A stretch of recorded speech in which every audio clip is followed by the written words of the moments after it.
y equals 1 minus x squared, right? Remember how you do it. You say, okay, I'm going to take this little piece and I'm going to rotate it around, right? I'm going to rotate it around. What's the radius? What's the radius then? Right? If x, so x should actually be from 0 to 1.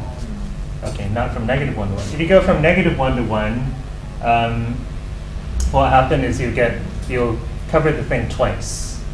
You actually you'll get twice the area. Yeah. Okay. So, right.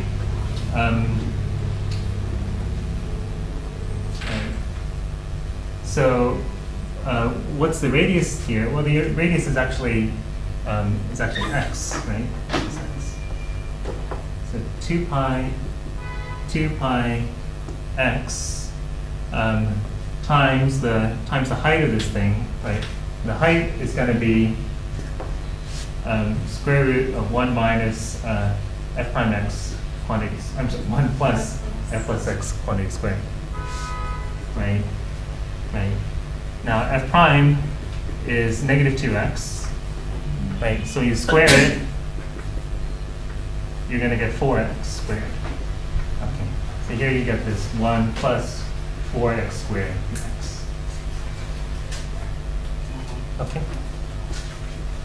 Okay.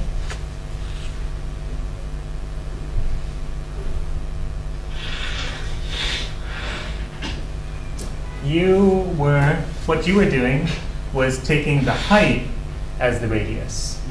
You were taking the height as the radius. So what that would be if you took this thing and then rotated it this way. Right? That would have given you the surface area of the thing rotated around the x-axis rather than the y-axis.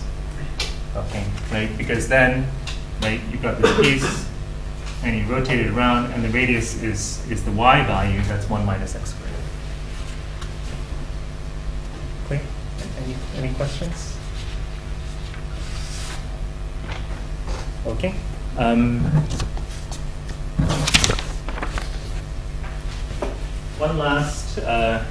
One last example.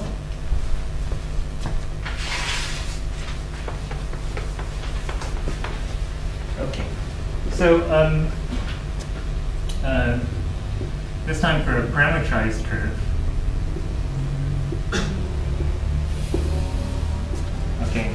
So you have some curve, right? X of t, y of t. And let's say that we rotate this curve around the x-axis, right? And we get this object here.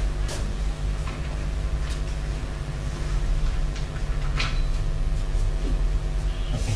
So you take the curve, you rotate it around, and you get this object. Right? Is it clear? You have a curve like this, and you rotate it around, and you get just this outer object here. It's not solid. Okay. Same thing, right? The area, right? The area is going to be, let's say from t goes from a to b. The area is going to be the integral from a to b of 2 pi times the y value times the length of that little piece, right? Now remember what the length of the little piece is. It is x prime t squared plus y prime t squared dt, right? The length of the infinitesimal piece of arc.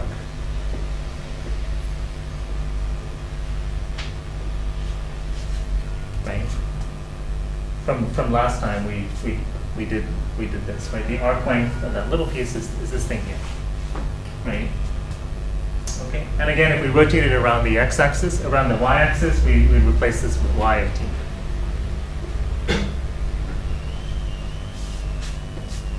Okay. So for example,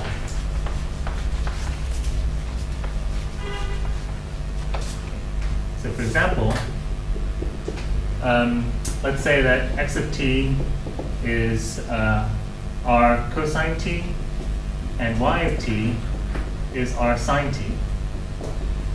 Okay, so this is, t goes from 0 to pi, right? So this is a circle of radius r, right? The top of a circle of radius r, and we're going to rotate it around the y-axis, rotate around the x-axis. Okay. Take a minute and write down the formula for the surface area.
Okay, turn to somebody next nearby and say what you got.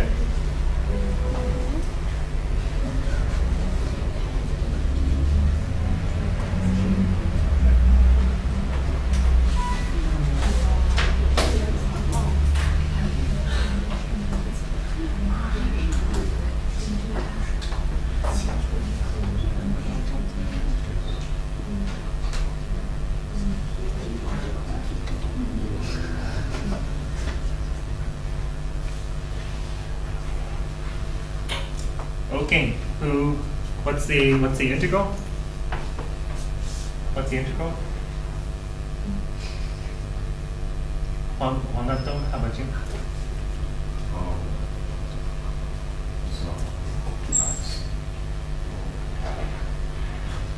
Say it again.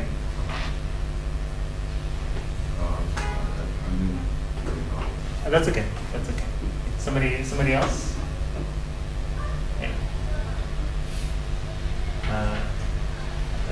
Well, actually, maybe I'll make you do it. Okay. So just look at here, right? You're gonna get, if you're rotating around the y-axis, around the x-axis, right? So you get 2 pi y, right? So you just basically just plug it in, right? So you get 2 pi y times the square root of what? What do you get? What's x prime?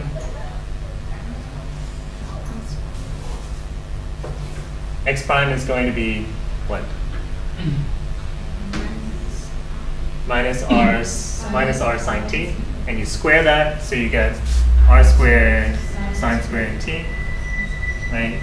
Then you get r squared cosine squared t, you get dt, right? Between 0 and pi, right? Well, that's great because you get the square root of r squared. Square root of r squared, well, that's just r, right? Because our r is positive.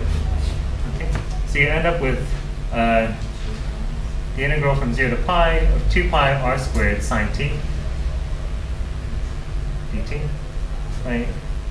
That's to say 2 pi r squared, the integral from 0 to pi of sine, right?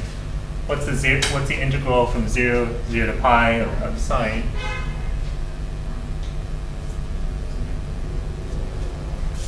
Well, it's, negative cosine t between 0 and pi. Right? Which is 2. Right? And so you get 4 pi r squared. Right? 4 pi r squared, which you probably knew already is the surface area.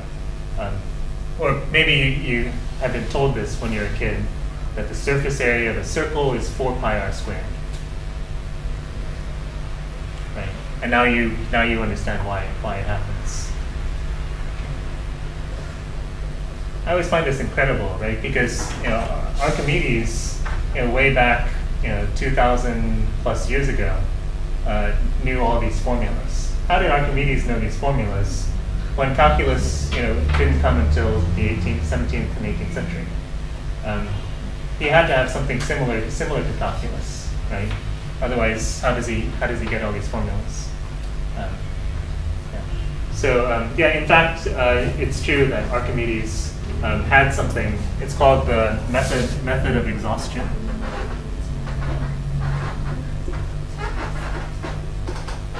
Yeah, Archimedes, way back when, had something called the method of exhaustion that basically was something like integral. They only found that out in, I think, the early 20th century. People had no idea how Archimedes got his results, but then they found this old manuscript. There's something palimpsest. There's something in the Middle Ages called a palimpsest, and it's basically like a scroll that you can write on, and then you can erase it somehow. You erase it, and then you write on it again, and then you erase it, and you write on it again. You erase it, you can write on it again. Okay, so they found this palimpsest, and then they used some sort of X-ray tomography on it, and found that underneath the what's on the top, there was an old manuscript of Archimedes. And in this old manuscript of Archimedes, they found this thing called the method of exhaustion. So, and they realized that, oh yeah, indeed, Archimedes did have something like calculus back then. So it's really amazing. Okay, let's take a break. So take a 5-minute break and come back.